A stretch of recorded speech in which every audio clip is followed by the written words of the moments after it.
সুখের সঙ্গে টাকার কোনো সম্পর্ক নেই, শুধু চাহিদা মেটায় মাত্র। সব সুখ যদি টাকা দিয়ে পাওয়া যেত তাহলে ভালোবাসাটাও দোকানে বিক্রি হতো। মায়া ত্যাগ করতে শিখো, দেখবে কষ্ট কমে যাবে। কারণ মায়া জিনিসটা নেশার চাইতেও খারাপ। পুরুষ মানুষের যত রাগ তার বউয়ের প্রতি, নিজের মা বোনের উপর নয়, কারণ তারা নিজের লোক, আর বউ তো পরের বাড়ির, তাই না? অতিরিক্ত ভালোবাসা কিছু না, সব মন ভোলানো গল্প। রাগ করে একবেলা ভাত খেতে যায়নি স্বামী, তাই পায়ে ধরে নিতে এসেছে স্ত্রী।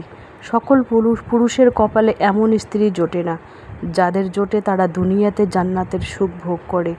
এমন স্ত্রী সব নারী হতে পারে না। কি পেয়েছো ঠকিয়ে? কিছুই পাওনি। তবে হ্যাঁ, তুমি একটা সাজানো গোছানো একটা সুন্দর জীবন নষ্ট করে দিয়েছো। মনে থাকবে, আমার আজীবন তোমার দেওয়া যন্ত্রণা।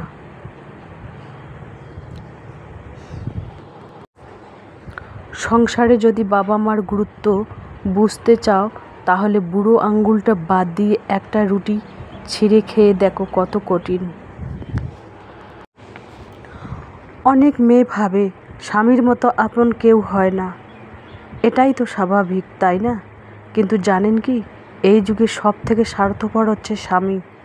সে তার ইচ্ছে মতো কথা বলে, ইচ্ছে মতো অবহেলা করে, তার প্রয়োজন হলে অনেক সুন্দর করে কথা বলে, আর প্রয়োজন শেষ হলে এমন ব্যবহার করে মনে হয় তুমিই তার এই পৃথিবীর সব থেকে বড় শত্রু।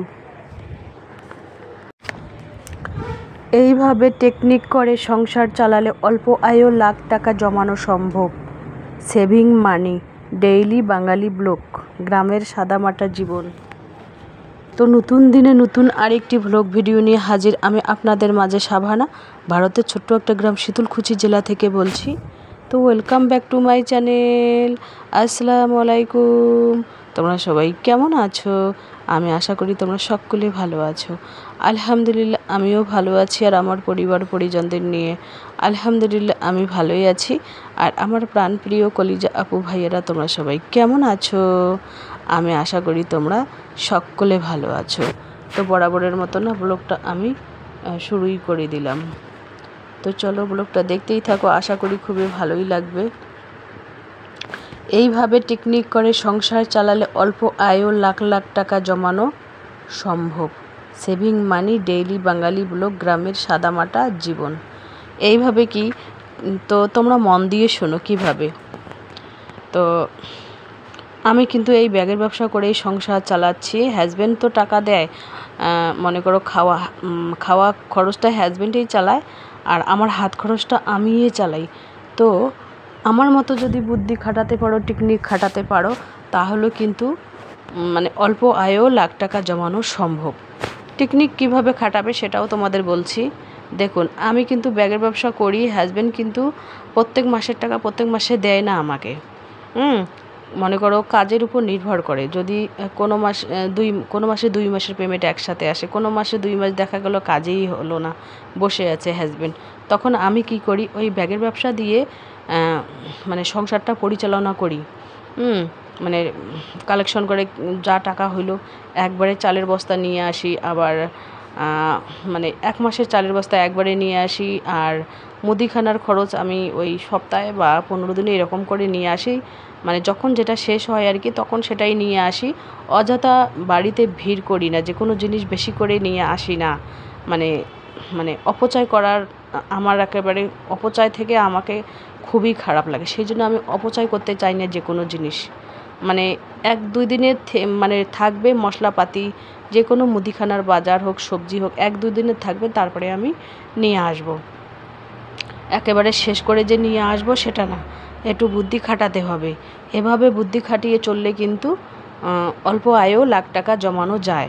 দেখুন, আমার হাজব্যান্ড যদি আমাকে 12,000 টাকা মাসে তুলে দেয়, তো আমি কি করব, ওখান থেকে 3-4 হাজার টাকা সরিয়ে সরাসরি প্লাস্টিকের ভাঁড়ে হোক আর ব্যাংকে গিয়ে রাখা হোক, বেশি টাকা হলে আমি ব্যাংকে রাখি, আর কম টাকা হলে আমি প্লাস্টিকের ভাঁড়ে রাখি। তো বুদ্ধিটা খাটাতে হবে। তোমাকে 12,000 হাজব্যান্ড তুলে দিল, তো আমাকে তুলে দিল, এখন আমি ওই 12,000-এর মধ্যে যদি 12,000-এ শেষ করে ফেলি তাহলে 1 টাকাও সঞ্চয় করতে পারবো না, প্লাস হাজব্যান্ডেরও কথা শুনতে হবে। সেই জন্য আমাকে বুদ্ধিটা খাটাতে হবে অল্প আয়ে কীভাবে লাখ টাকা জমাবো, ওই মানে টেকনিকটা খাটাতে হবে। সংসার করতে গেলে এই টেকনিকটা তো থাকতেই হবে। আমি কি করব, 12,000 তো দেয় মনে করো, তো 12,000-এর মধ্যে আমি 7,000 টাকা দিয়ে সংসারটা মানে মিডিয়ামভাবে চালাবো যেভাবে হোক। আর কত বাঁচলো এখানে 5,000 টাকা আমি প্রত্যেক মাসে যদি আমি ব্যাংকে গিয়ে রাখি তাহলে 5 60,000 হচ্ছে বছরে। 60,000 হচ্ছে বছরে। তো এইভাবে যদি আমি 60,000 করে প্রত্যেক বছরে তুলি তাহলে 5 বছরে কত হয়, 5 6 30, 5 6 30, 3 লাখ। তো 3 লাখ টাকা জমা হয়। এভাবে কিন্তু আমরা লাখ লাখ টাকা জমাতে পারি। আর 10 বছরে হচ্ছে 6 লাখ। তো তাহলে এভাবে যদি আমরা চলি তাহলে বেশি দিন লাগবে না আমাদের লাখ টাকা জমাতে, তাই না? আমাদের বুদ্ধিটা একটু খাটাতে হবে। তো এই যে দেখুন ব্যাগের অর্ডার আছে, সেই জন্য আমি ব্যাগ নিয়ে পড়েছি আর কি। আজকে ব্যাগ বাঁধা ব্লগটা তোমাদের কাছে শেয়ার করবো না, একটু উল্টে পাল্টে নিয়ে রাখবো, তাহলে আমার পরের দিন পরে বাঁধতে সুবিধে হবে আর কি। সেই জন্য আমি উল্টে পাল্টে নিলাম। আর আমার তো জানো প্রত্যেক দিন বিকাল 4টায় ব্লগ আসে, টুকিটাকি ব্লগ তো আমার শেয়ার করতেই হয়, তাই না? বিকাল 4টায় যেহেতু আসে, সেই জন্য যেদিন ওই রুম পরিষ্কার বাসাটা গুছিয়ে নেবো সেটার আলাদা ব্লগ দেবো, এটার আবার আলাদা ব্লগ। আমার প্রত্যেকটা ভিডিওতে কিন্তু পাবেন ওই টাকা সঞ্চয় করা, কিভাবে টাকা সঞ্চয় করবেন, কিভাবে কত টাকা দিয়ে চালাবেন। যদি আমার প্রত্যেকটা ভিডিওর মধ্যে কোনো না কোনো অংশে তোমাদের ভালো লাগে তাহলে like, comment, share and subscribe করে দেবেন। তাহলে কিন্তু আমার ভিডিও বানানোর যে উৎসাহ একটা, আগ্রহ একটা বেড়ে যাবে। আমরা কিন্তু সবাই প্রত্যেকেই কিন্তু ছোট ছোট ইউটিউবার, আমাদের প্রত্যেকেরই কিন্তু একটা করে স্বপ্ন থাকে যে নিজের পায়ে দাঁড়াবো, নিজে স্বাবলম্বী হব, মানুষের কাছে কেন হাত পাতবো, ছেলে মেয়ে, হাজব্যান্ড, বাবা মা, ভাই বোন, এদের কাছে কেন হাত পাতবো, নিজে একটু ইনকাম করি, নিজে স্বাবলম্বী হই। নিজে ইনকাম করে যে একটা খরচ করবেন, ওই খরচ করার যে একটা মজা, সেই মজাটা নিজেই কিন্তু অনুভব করা যায়। এখন সেই ইনকামটা থেকে যদি আমরা বঞ্চিত থাকি, না করি, হাত গুটিয়ে বাসায় বসে থাকি, শুয়ে থাকি, তাহলে বাতে ব্যথা ধরবে, রোগ ধরবে, টেনশন হবে। তো এই সমস্ত থেকে আমাদের দূরে থাকতে হবে। কিছু না কিছু আমাদের মেয়েদের ইনকাম করতে হবে, সংসারে কাজ সামলিয়ে রেখে। মানে আমি বলছি না তোমরা লাখ টাকা জমাও বা 1,000 টাকা জমাও, তোমার যতটুকুই হোক না কেন, সেলাইয়ের কাজ করে হোক বা টিউশনি পড়াই হোক বা যে কোনো কাজের সাথে তুমি যদি একটু যুক্ত থাকো, নিজে হাজব্যান্ডের যতই লাখ টাকা কোটি টাকা ইনকাম থাক, নিজের 10 টাকা ইনকাম হলে ওটাই কিন্তু শান্তি। মনে করো হাজব্যান্ড কোন মেজাজে কখন কি সময় কীরকম অবস্থায় থাকে, ওনার কাছে টাকা চাবো কি না, হ্যাঁ টাকা চাবো, মেজাজ দেখা একটা কেমন যেন লাগে, নিজেকে একটা কেমন লাগে। সেই জন্য ওই কবুতরগুলো দেখুন ওখানে আছে, ওদের টিনের চালিতে চড়ে আছে কবুতরগুলো। এখন আমি সিঁড়িটা মানে ঝাড়ু দেওয়া তোমাদের কাছে একটু শেয়ার করব, কারণ অফ ক্যামেরায় আমি কিন্তু সমস্ত কাজ গুছিয়ে নিয়েছি। তো ভাবলাম যে না, সিঁড়িটা এখন নোংরায় আছে, সিঁড়িটা ঝাড়ু দেওয়ার সময় পাইনি, সেই জন্য ভাবলাম যে সিঁড়িটা ঝাড়ু দেওয়ায় তোমাদের কাছে একটু শেয়ার করি।